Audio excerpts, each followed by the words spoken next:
Good morning, members of the MPC, staff and public.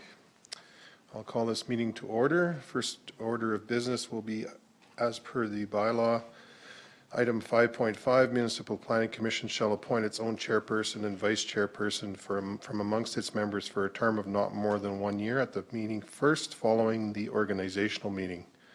So I'll call for nominations for chair a first time. Any nominations for chair? I nominate Scott Claassen. Scott Claassen, do you accept the nomination? Is there any further nominations for chair? A third and final, oh, sorry. I'll move they cease. You move they cease. All in favor? Carried. You are now chair. You can take over the meeting. Thank you. I'd like to look for vice chair. Any nominations?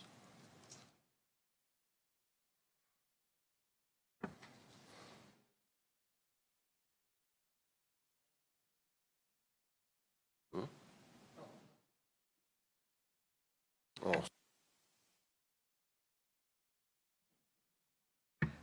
I nominate Glenn Kester. Glenn, do you accept? Okay. Any other nominations for vice chair?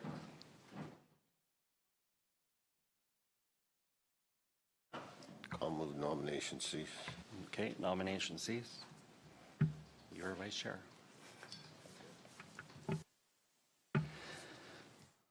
Okay, adoption of the agenda. Is there any additions from anyone? See none? I'll move to adopt. Tom has motion to adopt. All in favor? Adoption of minutes from October 9th, 2018. Glenn moves. All in favor? Carried. Just a note, the meetings may be recorded and posted on the Wheatland County website or via social media. So I'll move on to file our item 2.1, file number DP 2018-120, accessory building to garden suite. Whenever you're ready. Good morning, MPC. We have today Development Permit 2018-120. The purpose of the application is to change an accessory building into a garden suite located within the hamlet of Rosebud. It's the recommendation from staff that MPC choose option 1 to approve DP 2018-120, a dwelling garden suite subject to the conditions noted in Appendix A of the Development Permit Report. The applicant applied to have a windmill placed on his property as an accessory building in March 2017. MPC approved the application with a variance to the height of the structure. Originally, the windmill was proposed to be a workshop for artisan work. One of the conditions from the original development permit was for the applicant to provide a refundable security deposit of $1,000 for the exterior finishes to be completed. In addition, a condition was placed on the development permit that the reconstruction of the windmill, including all exterior finishes, had to be completed 1 year from the date of decision. As of September of this year, the construction is still ongoing. During inspection of the structure, it was discovered the applicant is building the structure as a garden suite. Superior Safety Codes Officer issued an order because the applicant had not pulled any safety code permits for the structure. The applicant came into the office and submitted a building permit, and it was confirmed by the landowner that the structure is being built for the intent of a garden suite. Before the building permit can be issued, the applicant has to apply for a change of use to the structure. Staff proposed the following 3 options for MPC to consider. Option 1, approve DP 2018-120, a garden suite subject to the conditions in Appendix A. Option 2, to refuse the application with reasons given. And option 3, provide an alternative recommendation, and that should say of MPC's choosing. Just going to go to the report really quickly here so I can show you some pictures. I should mention that the garden suite will share water and wastewater services with the primary dwelling.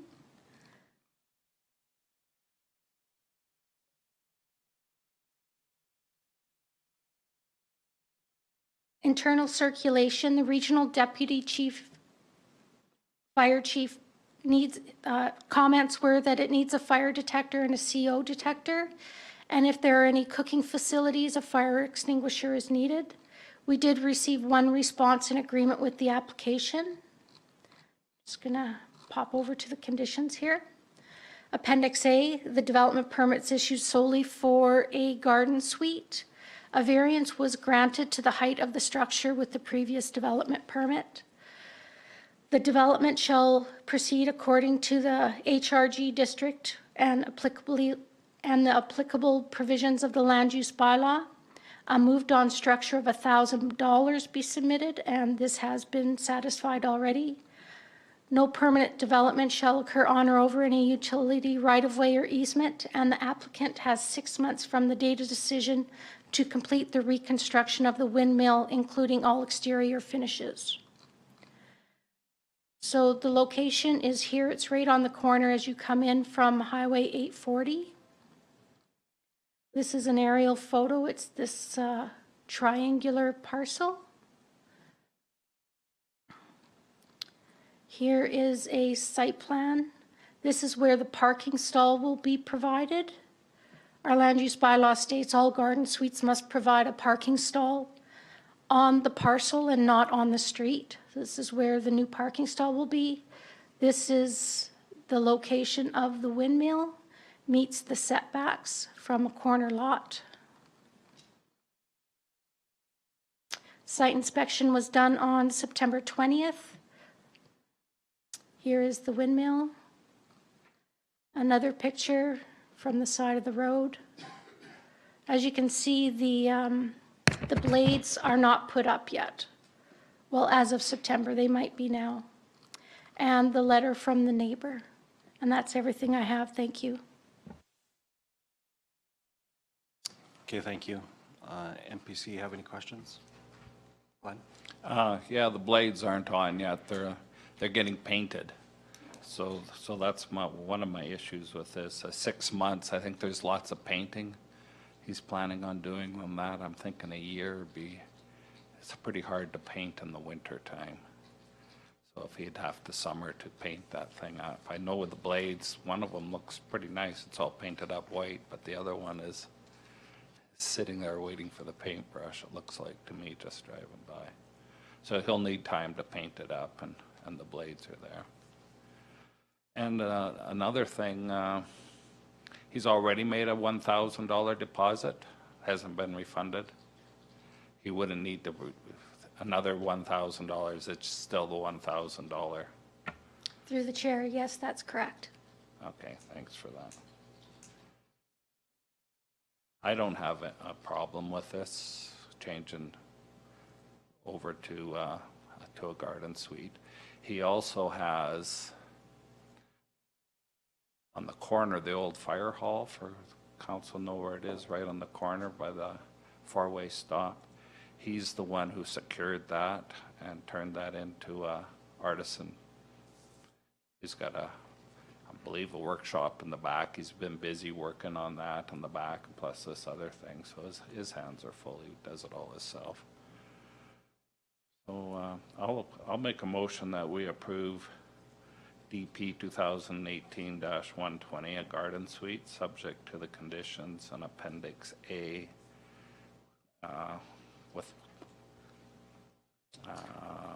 change in the 6 months to 1 year. To give them time over the winter.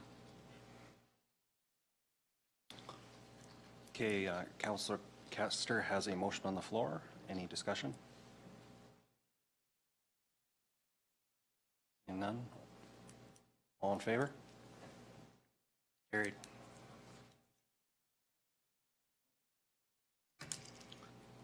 We'll move on to development permit 2.2, file number DP 2018-128, automotive and equipment services diesel repair shop. Whenever you're ready. We have development permit 2018-128. The purpose of the application is to propose an automotive and equipment service business within the WASP and the Thiessen ASP. It's the recommendation of staff that MPC choose option 1 to approve DP 2018-128, an automotive and equipment services business subject to conditions noted in Appendix A. Just a little bit of detail here. The applicant received a development permit in August 2018 for a mechanical repair shop at a different location within the county. This application is to relocate the business to an existing industrial general zoned parcel with structures that are already built. The business will utilize an existing 9,000 square foot industrial building. The business offers general maintenance on automotive diesel trucks and commercial tractor-trailer fleet vehicles. The services include oil changes, suspension maintenance and modifications, engine overhauls and general engine repairs, transmission maintenance and overhaul, light body work, and installation of tires and wheels.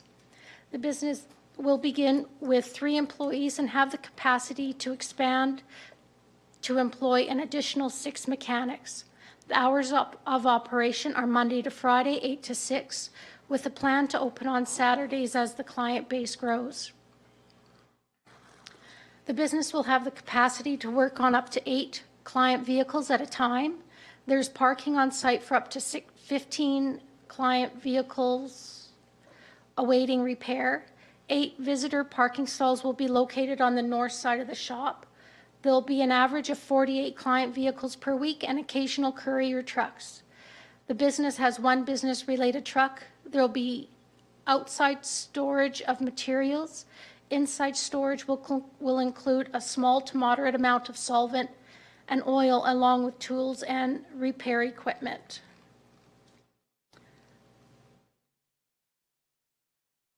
So there's 3 options for the Municipal Planning Commission to consider. Option 1, to approve DP 2018-128, to refuse the application with reasons given, or to provide an alternative recommendation of council's choosing. I'm just going to head to the report.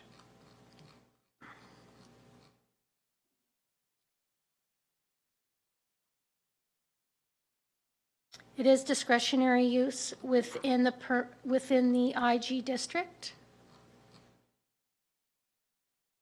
Internal circulation, GM of Transportation and Infrastructure had no concerns. I recently received Alberta Transportation response just last week, and they will require a roadside development permit. They are in the works. That is in the works of coming. So here is Appendix A. This development permit is issued solely for the purpose of a diesel repair truck defined as automotive and equipment services. No variance has been granted. Development shall proceed according to the IG district and must comply with all provisions of the land use bylaw. Business to remain consistent with the application and letter of intent.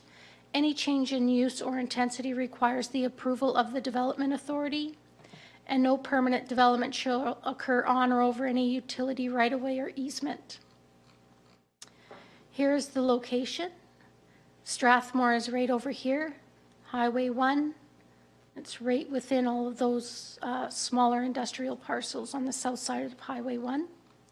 Here's an aerial photo. They'll be utilizing the front portion of the parcel.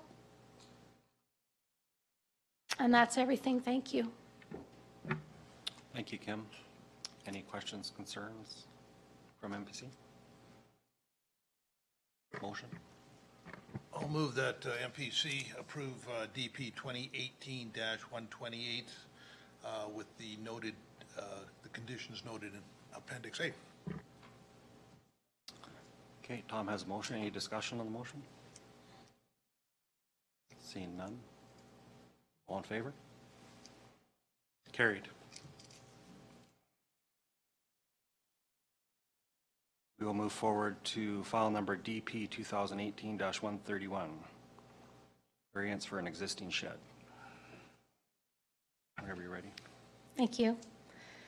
Development Permit 2018-131.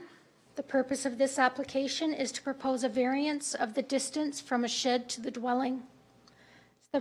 This is located within Speargrass. It's the recommendation of staff that MPC choose option 1 to approve Development Permit 2018-131 with a variance to the distance between the shed and dwelling, subject to conditions noted in Appendix A. The applicant is requesting a variance to accommodate a shed. The shed is under 100 square feet and does not require a development permit. The shed was constructed 2 feet from the side of the house.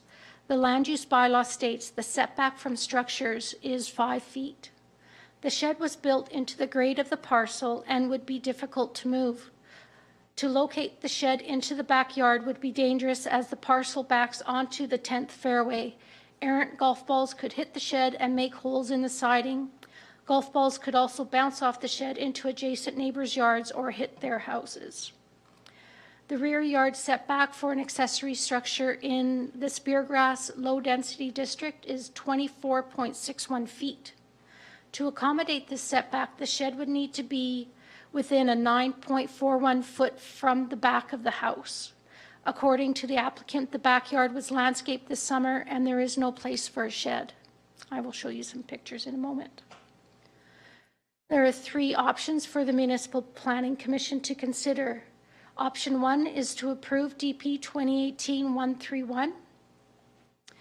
Option 2, to refuse the application with reasons given. Option 3, to provide an alternative recommendation of MPC's choosing.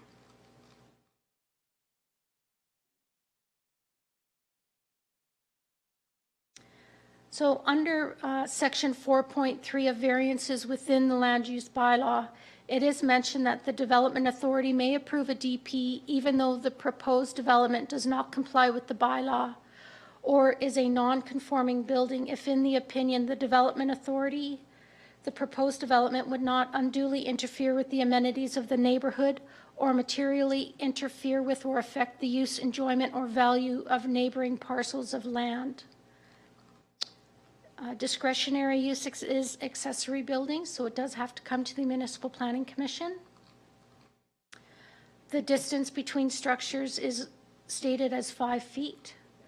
We did some internal circulation, and the regional deputy fire chief stated that the shed that is beside the house would meet all setback requirements in an urban or semi-urban setting.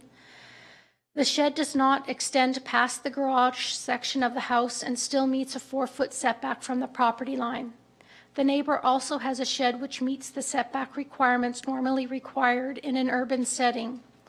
The positioning of both sheds does not infringe on the required special separation of structures. He is satisfied that they're meeting the intent of the building code requirements, even though this situation may not be fully addressed in the land use bylaw. This is Appendix A. The development permit is issued solely for a 2.5 meter by 3.13 meter shed defined as an accessory building. A variance has been granted to allow the shed to be 2 feet from the side of the dwelling.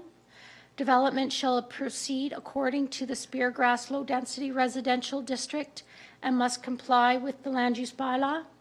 No permanent development shall occur on or over any utility right-of-way or easement. So here's an aerial photo of Speargrass, and this is the location of the house right here. A little bit closer. Here's the parcel, and the shed is tucked in right over here. And we have even some closer pictures. Here's the real property report where we found out the shed was non-compliant, right here. A site visit was conducted, and you'll see the shed is right here. I have one more picture there. Oh, I didn't put it in. There's another picture that shows the distance between the shed and the house, which is around, it's 2 feet. And then the applicant did submit a letter explaining the reasons why he would like to keep the shed in this location. And that's everything I have. Thank you. Thanks, Kim. Any discussion from MPC? Wishes? Question to the chair, just for information's sake.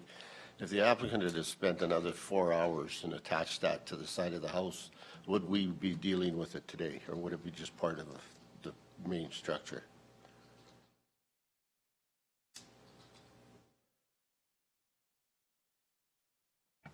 Through the chair, are you saying if he attached the shed to the house? When it was built, because it's under the 100 square feet, there was no development permit needed for it. If he'd had just attached it to the house, would it need to go through this process? Probably not. There might be some setback issues and things like that, right? Yeah.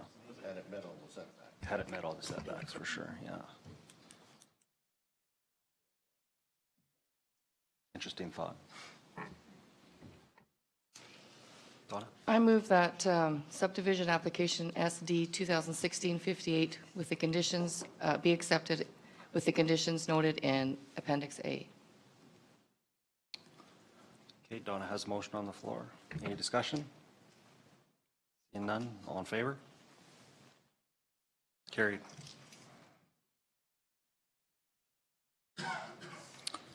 Okay, we'll move forward to subdivision applications. We'll be looking at file number SD 2016-068, a boundary adjustment of 3 acres to a plus or minus 2.29 acre parcel, and consolidation of, and land consolidation of plus or minus 2.52 acres, pardon me.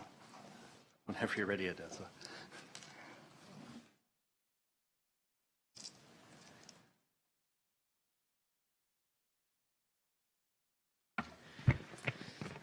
Good morning. So this application, as I'm sure you have read through, is a bit more complex. So I'm going to do my best to describe it and explain it to the board.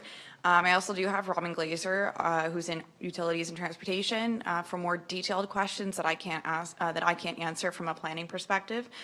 So she is here and available if you do need to ask her anything. Otherwise, I will cover mostly the planning side of this and what the intended steps are for this application. So this subdivision application, SD 2016-68, is proposing land consolidation of 2.52 acres and in planning terms, a creation of a new parcel of 2.29. Realistically, just going down to the next image here, the existing parcel itself is currently 3 acres, and the intent is to do what we would call in planning a boundary adjustment and shifting over the property lines to correct some of the previous property line issues that are currently on the property. With that, the adjacent landowner who does own the area in orange here is shifting property ownership in order to accommodate this. So that's why there's also a consolidation of land occurring. With that being said, the property is adjacent to Township Road 245 and approximately 5.5 kilometers northeast of Strangmere and just west of Siksika Nation. Staff is recommending that MPC choose option 1 to approve subdivision application SD 2016-68 with the conditions noted in Appendix A of the planning report. Just briefly going over the history of the application. Basically, the Range Road 245 was originally constructed between Township Roads 230 and Highway 901. It was not put in the road allowance, which is a correction line. So as you can see here, the road allowance along this part of the parcel adjacent is not in alignment with what is currently built there. As a result, the parcel that was created here isn't completely in line with what we would define as the quarter section lines on the property. The county records show that there were discussions with council, but no solution was reached in December 1988. So this is quite a long history to this particular application. Council decided to take no action on the undeveloped road allowance and landowner discussions. In 2000 and 2001, the road was reconstructed in its existing location and right-of-way was purchased, putting the road in a registered road right-of-way plan. The undeveloped road allowance stayed intact and no further action was taken. In the 1940s, the parcel that we currently see here in green was constructed and assumed to be a 3-acre on the corner of the northwest quarter. So it was assumed that it lined up with these quarter lines here. In 1978, the parcel was purchased, where the landowners applied and were approved for development permit to renovate the building into a residence. So the building was existing and was appropriately permitted at the time that they had come in. Again, this is under the assumption the property lines were in a different location. Unfortunately, as we can see, that is not the case. The property isn't a surveyed subdivision, so this kind of resulted in some of the discrepancies between the property lines and where they were actually located. In 1986, the current owner purchased the 3-acre title and improvements and was given a copy of the DP application, which showed what everyone believed to be the site as it was originally intended.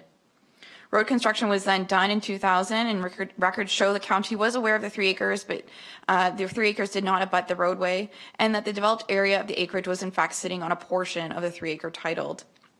So it was known in the past that this land that was currently developed was not in alignment with the actual proposed property lines that are currently in existence today.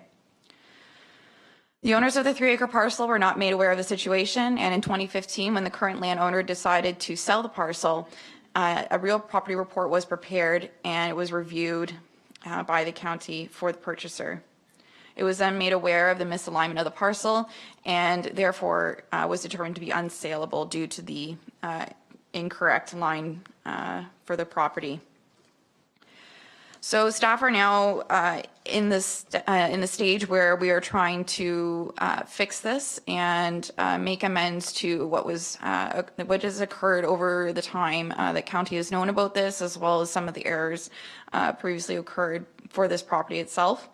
Therefore, the intent of the subdivision application is to adjust the existing property to meet the true homestead site. And so in my second map here, little marked up, it's showing what's intended. In that the area in green is intended to be shifted over to make a new property line in red, which is the 2.29 acres. And with that, the remnant land is then to be consolidated into the orange area here, which is owned by a different landowner. So what's going to happen is a subdivision will occur, and then within that, the land is then going to be taken out so that there is no leftover property. It'll still maintain its property lines. It's just there's an additional property line within it. At this time, the parcel of 3 acres is currently zoned country residential. It was done during the master land rezonings when the new land use bylaw had come through. And so its original zoning was agricultural general, and based off of what the parcel was, which is cultivated land, it was assumed that it was because of the current use. However, because of the parcel size of 3 acres during the mass rezoning, it was assumed with the land use bylaw stating 1 to 5 acres that the country residential zoning would be appropriate. As a result, the land use redesignation application is intended to correct the land use of the final subdivision proposed today if MPC approves the subdivision. This will result in the red area indicated here turning into country residential, and the remnant being rezoned to agricultural general to not only be consolidated but also meet the current agricultural general zoning of the other parcel adjacent on the northeast corner. The standard process for a development plan requires subdivision and redesignation to have a redesignation prior to subdivision. However, staff is recommending that a subdivision occur first in order to correct the property lines and then bring in a redesignation afterwards. We believe this will be a lot easier to put into a bylaw, as well as to hopefully reduce some of the property line confusion and processing for this application and the next steps that will be occurring for this. Therefore, staff is in support of this application of recommendation to approve it based off of the documentation as well as the proposed property lines for the new parcel and the existing development. With regards to circulation, it was done to adjacent landowners as well as to external agencies and internal departments within Wheatland County. Comments were received externally from Alberta Health Services, their standard comments to ensure the public health and safety. We also received from development comments to ensure that the setbacks from the, you can't really see them on here, but there are some granaries just on the edge here, that setbacks between those granaries and the new property line are established. And currently it is 5 feet between structures, or sorry, 5 feet between the property lines. Then the external circulation to adjacent landowners did receive some comments. Nameka Farms owns and is part of the application process because they do own the lands adjacent here in the northeast. They also own, just scrolling down here, they do own a property to the north, which is a confined feeding operation. It is not under the county's jurisdiction, as it is the NRCB who does control this. We were made aware that because of the zoning of the 3-acre parcel to country residential during the land use amendments, that it did trigger for them within the NRCB restrictions on their own development as a CFO. So they did express concerns with regards to moving forward on this application in that the current zoning and proposed zoning, once all this subdivision is, if it is approved by MPC, that it could impact how they function as a CFO. It was told to the adjacent landowner that because there is going to be a redesignation process, that comments and concerns can be brought forward at that time so that we can go through the formal municipal process through a public hearing through council, so that those issues and concerns can be brought forward. At this time, we are only recommending a subdivision proposal, not a redesignation. So once that time comes, if MPC approves this, their comments and concerns can be brought forward accordingly through the public hearing process. Aside from those comments, staff again does have a recommendation for approval, and I'm going to just pull up the conditions for this particular application.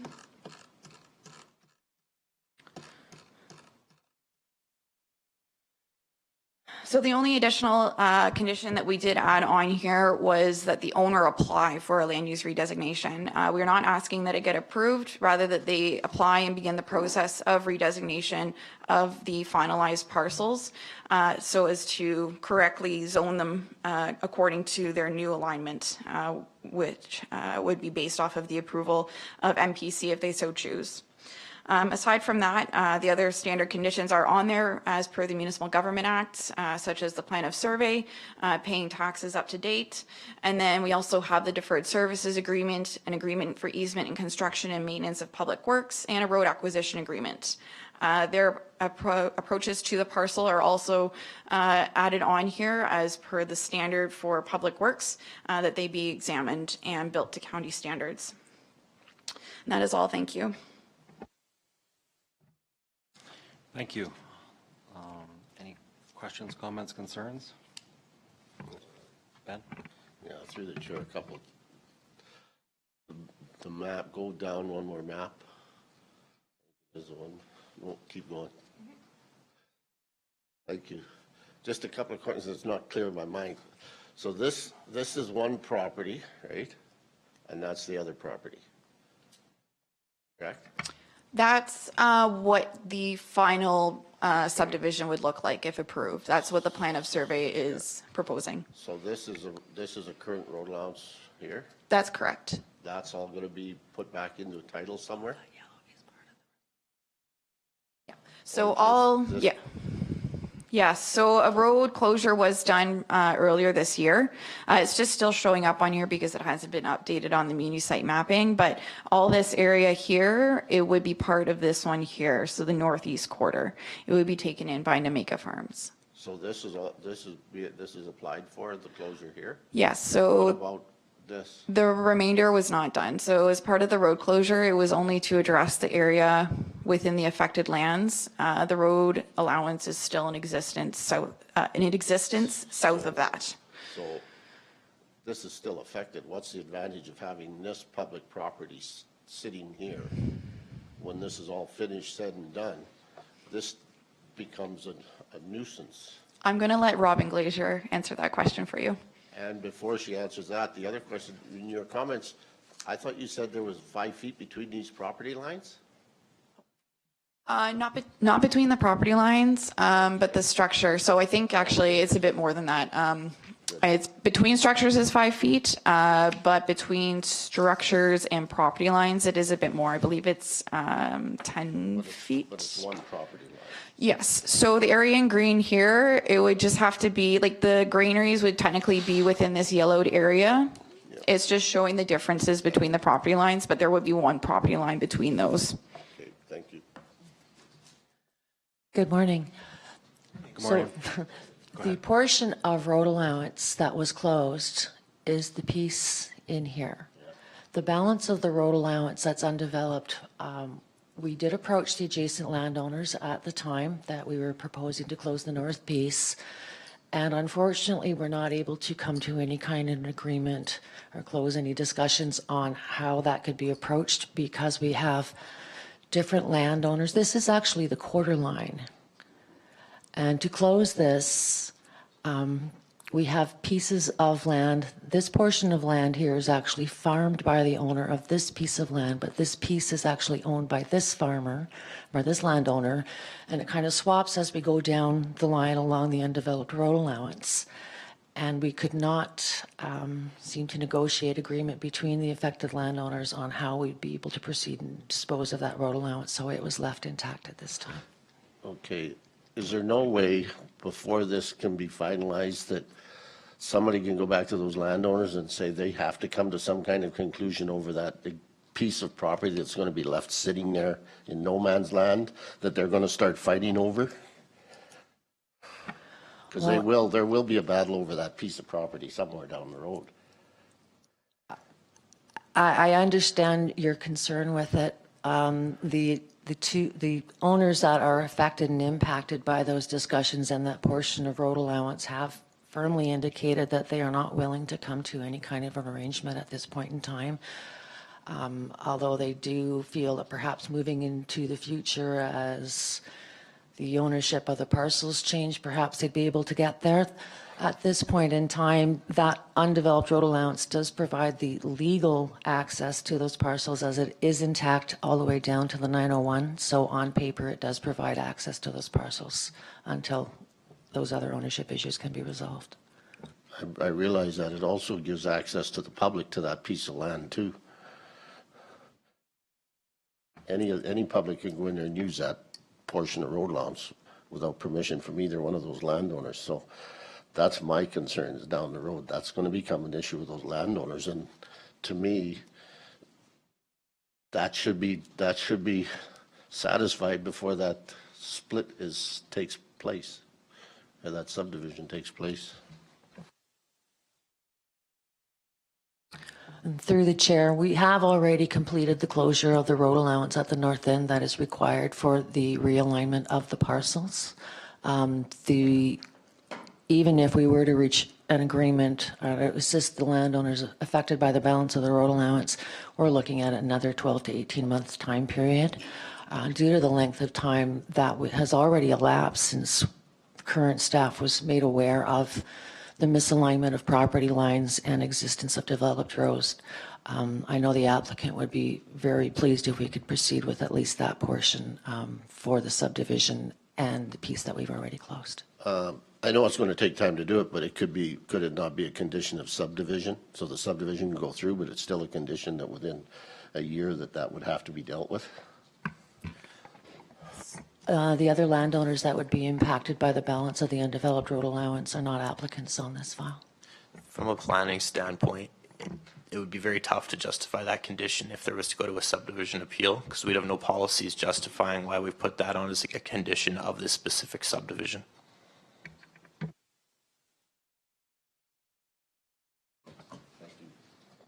Thank you. Any other questions, comments? I just have a question about the effect on the confined feeding operation that's adjacent. So the effects would just be basically shifted with the shifting if redesignation comes forward. Am I understanding that correctly? Like they currently experience the same effects that they would in the future, it will just be moved? Is that accurate or no? That would be correct. So they were made aware of the 3-acre parcel as it originally stands right now during this process because of their inclusion within the application. So yes, technically, if an approval is given here and a redesignation does occur, it's just shifting it over. However, their main concern is the fact that there is a country residential parcel within their vicinity, and that does mean that they can't grow any further and they can't expand their operations if they so choose. So it's still, even though it's still technically within the same area, it's not shifting it significantly away that it may reduce impacts as per the NRCB. Their main concern is the fact that they just, if it does go through with a country residential redesignation, it doesn't go back to ag general, that it'll still impede their operations. Through the Just chair. to- Sorry.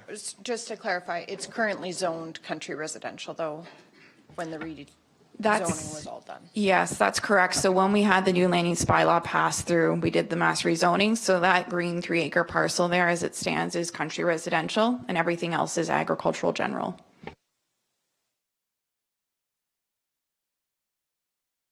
Any other questions, Tom?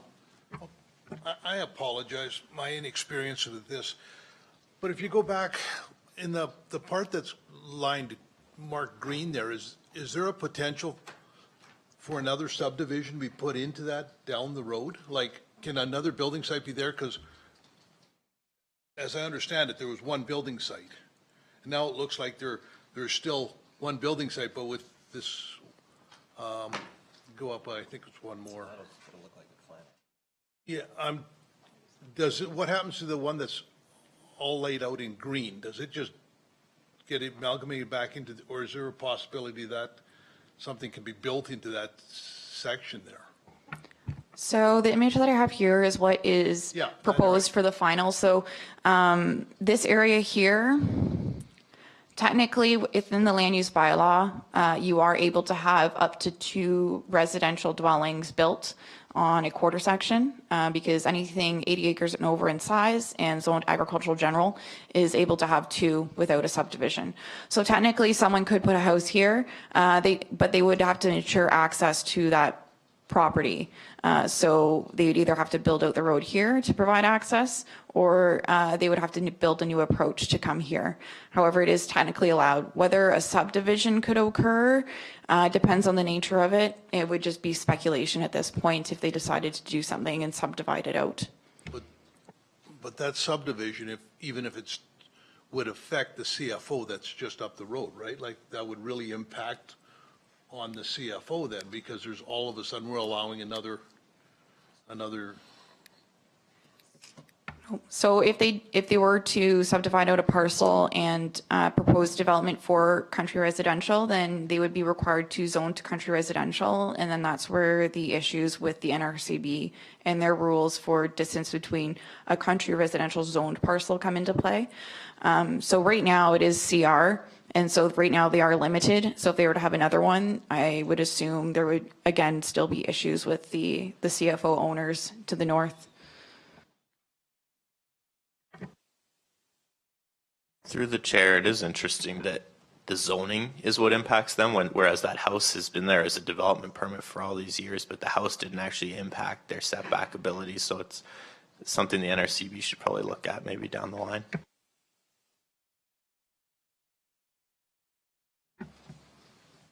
Thank you. Any other questions, comments, concerns? MPC's wishes? I'll move that MPC approve subdivision application SD 2016-68 with the conditions noted in Appendix A of the planning report. Okay, any discussion on that motion? Seeing none, all in favor? Opposed? Carried.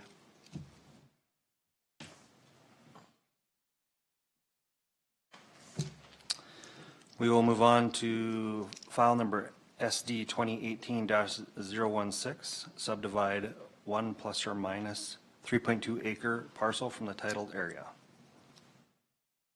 Whenever you're ready. Thank you. So as previously mentioned, this is an application to subdivide 3.2 acres from the titled land. The location and plan number is 0413795, Lot 1, Block 3, adjacent to Range Road 270 and approximately 2 kilometers southwest of the hamlet of Lialta. Staff is recommending that MPC choose option 1 to approve subdivision application SD 2018-016 with the conditions noted in the planning report. So this application came to council previously of this year in June to be redesignated as country residential. It was approved and granted by council for this redesignation. Therefore, the subdivision is coming in to subdivide out that rezoned area. The parcel is currently cultivated cropland. There are no existing structures or buildings. And with the approved redesignation, it is intended that it's developed for residential purposes. So I'm just going to scroll down to the mapping to show for context. So here we are is the location map, just south west of Lialta. And then the tentative plan that was submitted as part of the application. So it is right adjacent to Rocky View County, and they were circulated as part of the process, and no comments and objections were received from Rocky View. Adjacent landowners were also circulated as part of the process, and no comments were received. And internal circulation also received no concerns or objections for this application. As part of the redesignation application, a PSDS and a groundwater supply report were submitted. Therefore, staff did not require one for this particular application. And as in the previous report, the reports as well as the peer review done by our county engineers externally, they concluded that the reports were sufficient and would meet all the provincial requirements. With regards to policy analysis, because it is rezoned to country residential from earlier this year, it does meet the land use requirements of the land use bylaw. Although it does take out and fragment cultivated agricultural land, again, the rezoning does come into play and it is appropriately designated to provide for that land use. Therefore, the subdivision would also align with that as well, as it is only taking out the land rezoned as previously done in June. With regards to access, it does have access off of Range Road 270 and would be required to build a new approach to that parcel, as well as to ensure the remnant parcel is also accessed through a new approach if one is not provided. With regards to the, where are they? The appendix, I have the conditions listed. Because it is another parcel taken out on the quarter section, municipal reserve was required. Therefore, it was calculated. However, with a final plan of survey, the exact amount will be calculated at that time. Otherwise, we have our standard requirements for approaches, as well as a deferred reserve caveat on the remnant land in the future, and then a deferred services agreement, a backsloping agreement, and a road acquisition agreement, which are all standard conditions required by transportation and utilities. As previously mentioned, a final plan of survey is also required and taxes to be paid up to date on the parcel if approval is granted. Aside from that, staff don't have any other comments. There were no other comments from internal as well. Therefore, our recommendation stands for approval for option 1 for MPC to consider. Thank you. Thank you. And my apologies, I skipped one, but we'll go back to that after. Any discussion on this? Ben? Just for information from Olympus, according to the maps we've got, how accurate are they? Because it doesn't show. It does show, I guess, but I don't know how. Or am I on the wrong one? I'm on the wrong one if that's. Yeah, no, sorry, we jumped one, that was my You fault. jumped one, okay, never mind. Yeah. Trying to keep everybody on their toes. That's why And myself. I couldn't get this to match what was going on up there. Okay, sorry about that. I'll wear my bifocals next time so I can see better. It's his fault. It was my fault, my bad. Okay. So we're on, just for clarity, file 3.3. SD 2018-016. Okay, okay. I had no issue with that one. No further questions? MPC's wishes?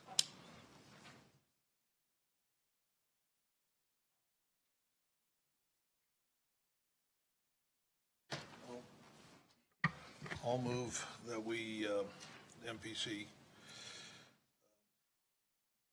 accept 2018-016 with conditions. Any discussion? All in favor?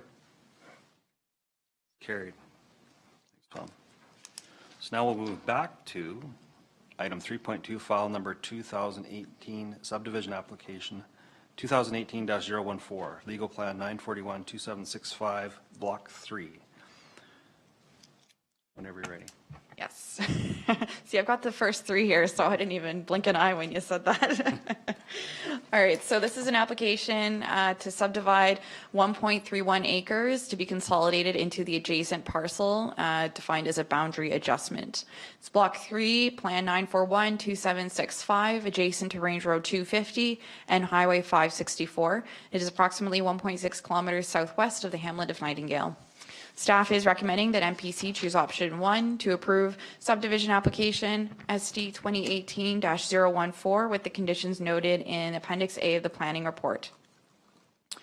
With regards to this subdivision and also boundary adjustment, it is intended to adjust the existing property lines to align with the existing fence line. There is a bit of history with this one. When the property was subdivided in 1994 and registered through land titles, it was discovered later by the landowners and their relatives that the registered subdivision was not what was originally requested for subdivision. So they are now coming back and looking to remedy that and are proposing the property line be moved over to where they had originally intended. The property contains a dwelling, an accessory structure used as a garage, and 3 shipping containers. Staff is recommending option 1 for approval. This is based off of the analysis done for the policies that we have in Wheatland County. Because it is an existing residence and it's an existing property, there are no future uses, or sorry, future intentions with it. It's intended to maintain its current use as a dwelling. So this is the location map here, just southwest of Nightingale. And then we have the plan here. So it is going to increase it to a 7.3 acre parcel. And as previously mentioned, there are existing structures on it. One of the structures, being the accessory building, is currently on the existing property line and therefore doesn't meet the setbacks. So it was recommended by staff that the consolidation and boundary adjustment happen first so as to correct it and then come in for appropriate development permits, as the structure as well as the shipping containers were not appropriately permitted at the time that they were put in. Therefore, it is also conditioned on this application that they apply for a development permit for the 3 shipping containers and for the accessory structure, as it is over 100 square feet. Although it does, the proposed subdivision and boundary adjustment does end up fixing some of the setback, the primary intent is to adjust the property lines to what the property owners had originally envisioned the property when it was first registered in 1994. The parcel currently accesses off of Range Road 251. Oh, sorry, 250. That's my mistake there. The remnant will require an appropriate access. As it is standard for any new subdivision that all parcels have appropriate access to the property. No new development is proposed for it, and there is existing servicing for water and septic, so staff did not request any additional studies. Municipal reserve is not required on this, as it is not creating any new parcels. So as per the Municipal Government Act, municipal reserve is not required at this stage. Circulation was done to adjacent landowners and no comments were received in objection or support of the application. Internal comments had no objections as well, and internal circulation to county departments also had no objections or concerns for the application. So going down to the conditions, oh, up, sorry, wrong way, there we go. So I do have here on condition number 4 that they apply for a single development permit through the county to permit all the structures previously mentioned that currently don't have any. This was discussed with them prior to the meeting. Otherwise, the other standard conditions are on here, that taxes be paid, the approaches are built or upgraded to county standards, and a deferred services agreement, easement for construction and maintenance, and a road acquisition agreement be applied to the parcel, as there was none prior, and it was a request from transportation. As previously mentioned as well, staff is recommending option 1 for approval, as it doesn't fragment any or remove agricultural land from production. It does not negatively impact any of the existing wetlands or natural areas that do surround the property, and it meets the policies and objectives of the agricultural and natural area section of the NDP. It also meets the regulations of the agricultural general district in the land use bylaw.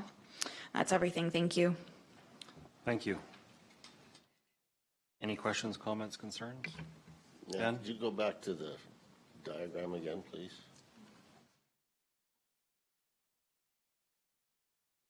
Oh, the boundary adjustment is moving out here. This road that goes up in here, how did this subdivision happen in the first place with this road cutting through the corner of that property to access this property? Through the chair, so it was in 1994, so I can't speak too much to what the thoughts were. However, as you can see, there is an approach just right here, and it does technically provide access to the existing parcel. That's standard for all new parcels within Wheatland County. It's got access here. Yeah. Now, the remnant parcel does technically have access up here. There is a large approach that can access the remnant right here. Yeah, so even though the private driveway itself does cut across 3 parcels technically, this parcel here does have access from the north. Okay. This one has access. This one right here though, lot 1, block 4, I can't see anything on here, but if it is required during the inspection from Public Works, they will request that a new one is built to provide access to this one right here. I guess that's my concern. If this landowner stops this access, there's still access to this and this parcel. That's correct. So the private driveway itself doesn't necessarily mean that's the only access, but okay. Yeah, the approach is what we consider access to a parcel. Okay. Good enough. Glenn? Since there's a net gain, I haven't seen anything about municipal reserve. Was there originally collected on this parcel, or? So with regards to the original one, I'd have to look back again and see if there was any taken, but because it is a boundary adjustment and it's not creating a new parcel, it's just changing the property lines. The Municipal Government Act does state that we don't have to take municipal reserve in that case. So staff has recommended that we don't need to take it. If you believe otherwise, you may change that. Any other questions? MPC wishes?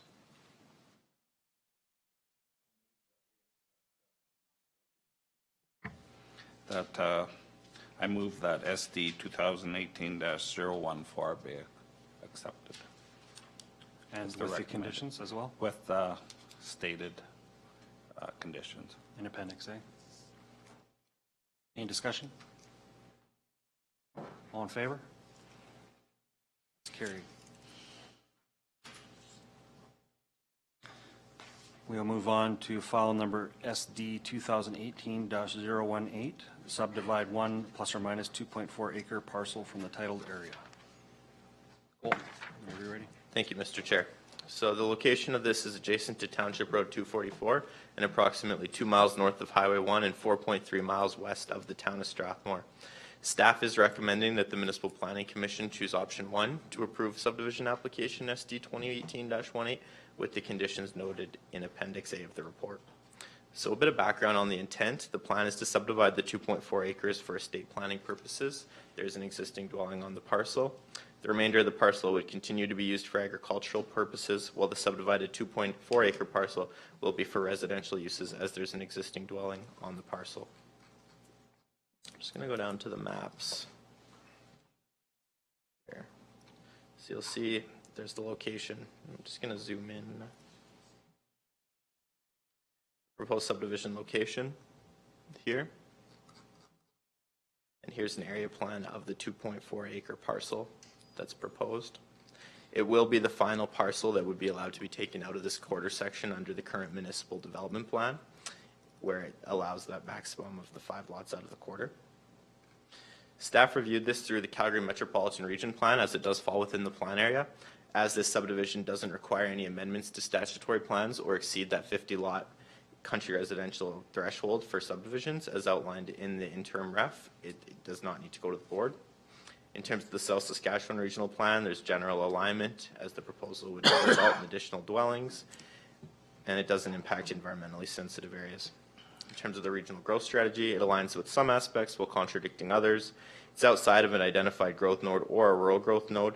However, where the strategy notes subdivision should occur. That said, as it is only 1 lot and encompasses an existing dwelling, staff does not have significant concerns there'll be an impact on the nodes. In terms of the MDP, the area is an existing homestead with a dwelling and accessory buildings and established yard. The proposal to redesignate to CR is appropriate for the uses, and the site is not currently cultivated, so we don't have any concerns with the agricultural objectives or policies of the MDP. In terms of the land use bylaw, it generally aligns with the intents and purposes of the country residential district. Any changes would of course require the appropriate permits. In terms of the technical review, the proposed subdivision will have access off of Township Road 244. Of course, the approach will be inspected and signed off by Public Works to ensure it meets county standards as a condition of subdivision approval, as well as the remnant parcel's existing approach would also be inspected as a condition of subdivision approval. As there's existing septic and water servicing within the property, staff did not require any studies and we have no concerns. In terms of municipal reserve, it is required on this subject parcel as per the MGA, and we would be taking it as cash in lieu as per county policy as a condition of subdivision approval. An appraisal report was completed based on the market value of the property, and it was determined that the land value is roughly $7,200 per acre. So once we have the final plan of subdivision submitted, we'll do the formal calculation, but it's going to be approximately $1,800 as MR cash in lieu.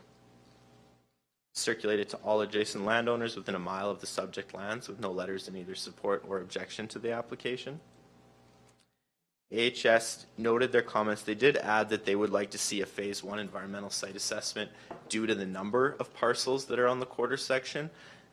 As staff, I don't feel this is a significant concern because it is an existing dwelling and site. That said, if Municipal Planning Commission would like to add that as a condition of subdivision approval, that is your prerogative to do so based on Alberta Health Services comments. ATCO Gas has no objections, ATCO Pipelines has no objections, TELUS has no objections, and then internally there's no concerns. As I noted, staff's recommending option 1 approval as it aligns with the MDP, the LUB, and we have no concerns with servicing or access for this proposed subdivision. And here are the conditions. We have the survey, the taxes, the MR, the approaches, deferred reserve caveat, so we can take our MR on any future subdivisions, and then our standard agreements. And that concludes my presentation. Thank you very much. Thank you, Colton. Any comments, concerns, questions? Glenn, go ahead. Just a question on the appraisal of the land. Just a little while ago, we had a parcel appraised at $16,000 an acre up by Muirfield, and this one at $7,000 an acre by Strathmore. Why? They're within a few miles of each other. Through the chair, I can't really comment as I'm not a professional appraiser, but they are done by the same appraiser, and he's very specific things he has to look at, but I can't speak to any differences in background on that. I could ask the tax assessor to come in potentially. No, I'm not asking. Okay. But we're taxing at $3.50 an acre. Any other questions? I move that MPC approve subdivision application SD 2018-18 with the conditions noted in Appendix A. Any motions on the floor? Any discussion? Take a vote. All in favor? That's carried.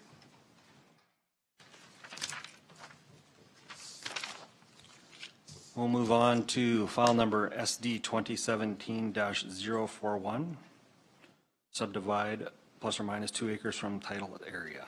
Colton. Thank you, Mr. Chair. This is proposing to subdivide 2 acres from parcel B, block 3, plan 6349 AV. The location is adjacent to Highway 564 and Range Road 230, approximately 4.3 miles southeast of Rockyford. Staff's recommending that the MPC choose option 1 to approve the subdivision application. As councillors, you may remember that the rezoning was recently approved for this. This is for the truck fill off of the regional water line.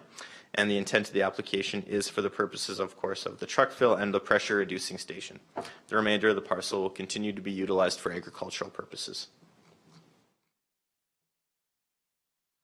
Just zoom out, go down to the maps here. This is the location plan where the subdivision is. This is the area plan of the proposed subdivision. And the circulation map of everybody that was circulated on this report.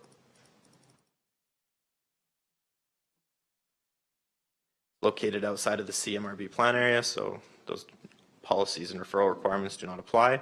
It generally aligns with the SSRP in terms of regional planning, infrastructure sharing, and supporting the agricultural community. In terms of the regional growth management strategy, it supports regional servicing that's a more cost-effective infrastructure solution.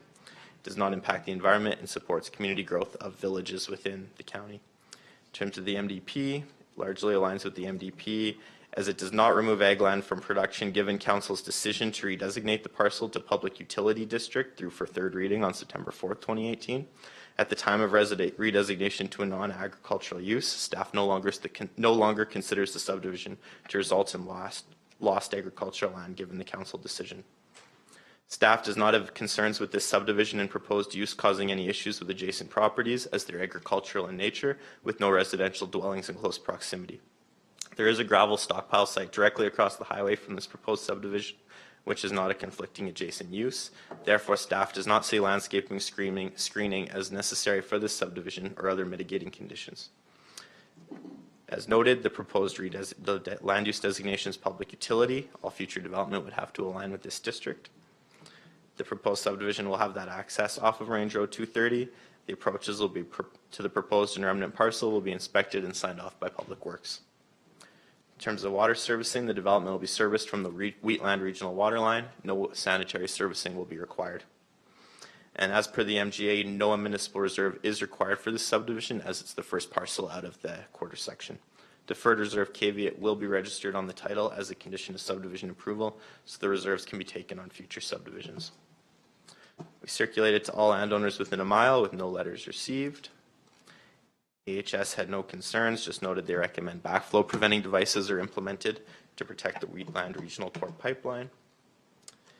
ATCO Pipelines had no objections, TELUS have no objections. Internally, there was no concerns. Therefore, staff is recommending option 1 approval as it aligns with the MDP and LUB. Thank you. Thank you, Colton.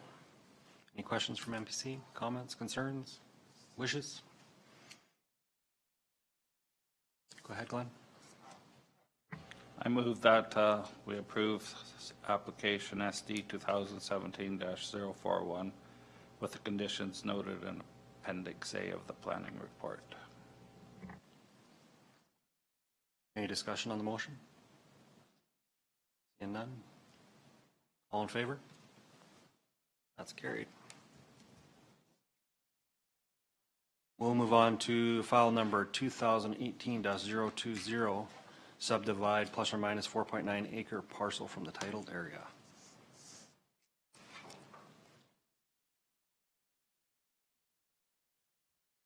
Thank you, Chair. So this subject property is about 0.8. Okay.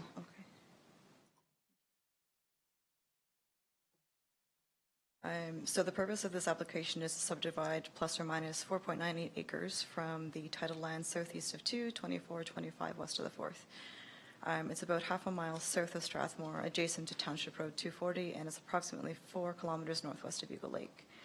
Staff is recommending to the MPC to choose option 1 to approve the subdivision application SD 2018-020 with the conditions noted in Appendix A of the planning report.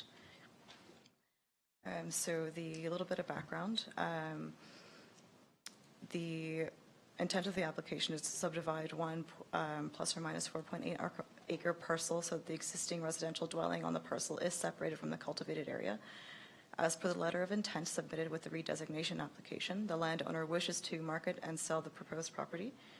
It was previously redesignated from agricultural general to country residential on July 3rd, 2018 in order to prepare for this subdivision.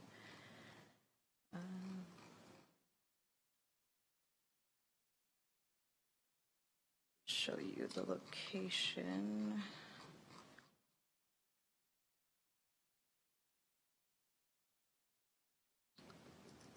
So you can see the parcel there in red, just south of Strathmore. You can see on the site plan there are a couple of wetlands, but they are avoided specifically in the subdivision. See, there's also the 30-meter watercourse buffer that the development is well back from, and the circulation map.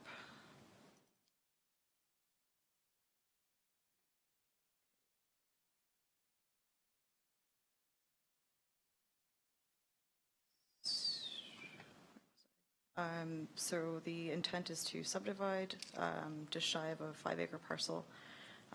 So the existing residential parcel dwelling on the parcel is separated from the cultivated area. As per the letter of intent submitted initially with the redesignation application, the subdivision would enable them to sell the parcel with the existing home, water well, and septic tank. As it is within the CMRB area, the subdivision does not require an amendment to a statutory plan, therefore did not require circulation to the board. The proposed subdivision ultimately aligns with the objectives and strategies of the South Saskatchewan Regional Plan. It has the objective of maintaining and diversifying the agricultural industry by reducing fragmentation. However, the proposed subdivision leaves the majority of the cultivated land in one contiguous piece, removing the portion that has already been developed for residential use. The proposed subdivision generally aligns with the agricultural objectives of the Regional Growth Management Strategy. The fragmentation of the agricultural lot is minimal, as the proposed lot does not constrain the current agricultural activities. It is also the first parcel out of the existing farmstead. However, due to the smaller size of the lot, it was necessary to redesignate the property to country residential. This does contravene the RGMS a bit, which does look to discourage traditional country residential development in the ag lands. But staff does not see this as an issue, as it was already developed as, it was previously developed as residential. The proposed subdivision generally aligns with the ag policies and objectives of Section 3.1 of the Municipal Development Plan. Though it is proposing to subdivide a portion of farmland, the proposed subdivision excludes the cultivated land, thus minimizing the effects of agricultural fragmentation. As the parent parcel was previously a confined feeding operation, a Phase 1 ESA report was prepared and peer-reviewed. No pressing concerns were found through the peer review. The proposed subdivision aligns with the residential policies and objectives of Section 3.6 of the MDP. Though the proposed subdivision is encroaching on ag lands, it establishes an existing yard site, and it won't remove any of the cultivated agricultural land from the quarter section. See the land use bylaw. The subdivision area was previously redesignated to country residential district to accommodate for the smaller size with residential development. All future development will be required to align with the purpose, intent, and regulations of this land use district. The proposed subdivision does not have an existing access. Currently, it is accessed from the adjacent property. The remainder property has an access of Township Road 240. Following a preliminary inspection by Public Works, the landowner is still required to ensure compliance with county standards for approaches. The landowner would need to build the approach to Wheatland County specs. The construction of the access off of Township Road 240 would be a condition of the subdivision approval. As there is an existing well and existing septic tank on site, county practice is not to require a hydrogeological study or a PSDS study. As it is the first parcel out, municipal reserve is not required to be taken. However, a deferred reserve caveat will be registered on title to ensure future MR can be taken for any future subdivisions.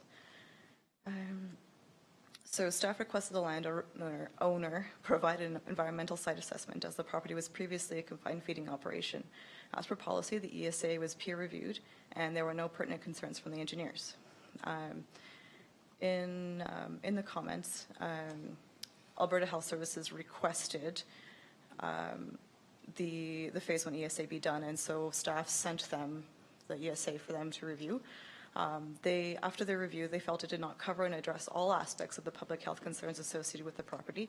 Upon further inquiry, they asked for clarification on the types of lagoons that were on the property and a water sample on the well to ensure no nitrates have contaminated it. However, as the building is existing and the confined feeding operation is no longer in operation, they do not intend to push the matter. The representative of AHS noted that if new development were to occur on the property, an ESA that addresses the public health concerns should be required.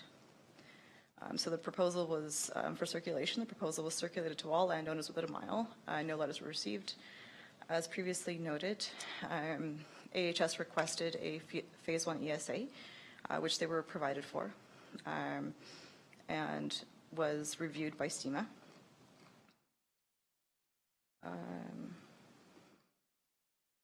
So basically, AHS asked for a water sample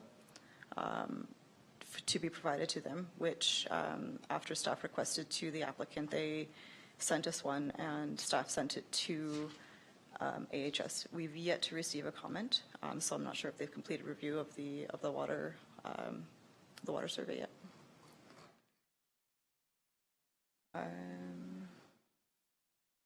So ATCO was circulated. They have a right-of-way and they're already registered.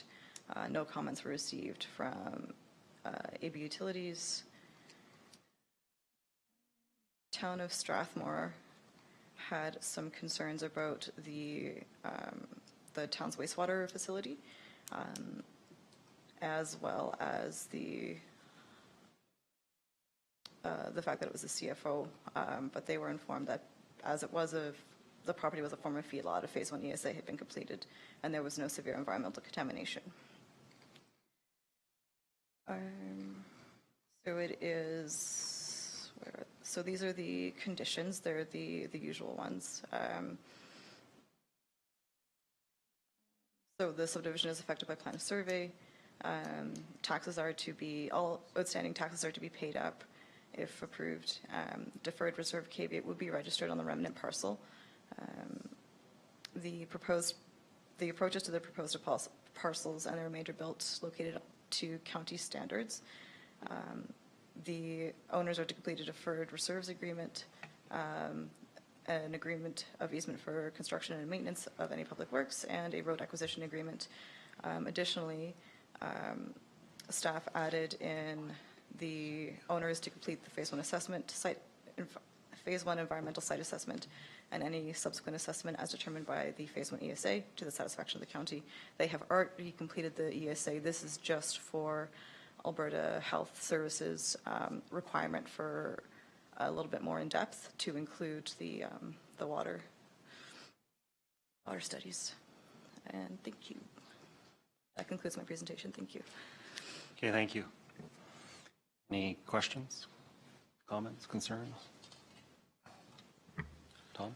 I'll move that MPC approve subdivision application SD 2018-020 with the conditions noted in Appendix A. Thank you, Tom. Motion's on the floor. Any discussion? Take a vote. All in favor? That's carried. I'll entertain a motion to adjourn. Ben moves. All in favor? That's carried. Thank you, everyone.